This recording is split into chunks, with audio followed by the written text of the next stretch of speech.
గోవింద గోవింద గోవింద ఎక్కడ పోయినా మన వెంకటేశ్వర స్వామికి నామస్మరణమే పలుకుతారు. ఎందుకంటే తిరుమలలో పలికేదే గోవింద అని. అందుకోసము మనము జాగ్రత్తగా వెళ్ళాలి. అడవిలో కానీ మనం ఎక్కేది ఎక్కువ అడవిలోనే వెళ్తా ఉంటాము కాళ్ళనడక అయితే కనుక. అలాంటి టైంలో కనుక కొద్దిగా జాగ్రత్తగా చూసుకొని వెళ్ళాలి. తాపల్లో అందు ఒకసారి కింద పడినామంటే కనుక మళ్ళా చాలా సమస్యలు ఎదుర్కోవాలి. అందుకోసము జాగ్రత్తగా వెళ్ళండి, ఎక్కడ తోసుకోవద్దు. ఎక్కువ ఇప్పుడు ఈ మధ్య కాలంలో తోసుకునే అలవాటు అయిపోయింది జనాలకి. కానీ మేము కూడా వెళ్ళినప్పుడు జనాలు తోచేస్తాను, కానీ మనము ముందుకు వెళ్ళకూడదు, వాళ్ళు వెనకాల తోస్తానని. మనం ఆగినామంటే కనుక వాళ్ళు కూడా ఆగిపోయే సమస్య అవుతుంది. అందుకోసము నిదానంగా వెళ్తాం. కంపార్ట్మెంట్ లో గంటలు గంటలు వెయిట్ చేస్తాము, కానీ గుడి దగ్గరికి వెళ్ళినప్పుడు మటుకు తోచేస్తారు. గోవింద గోవింద అని తోచేస్తారు, కానీ మనం వెళ్ళకూడదు. ముందుండే వాళ్ళు వెళ్ళకూడదు.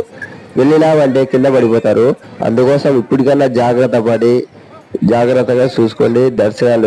దర్శనం ఎక్కడికి వెళ్ళదు.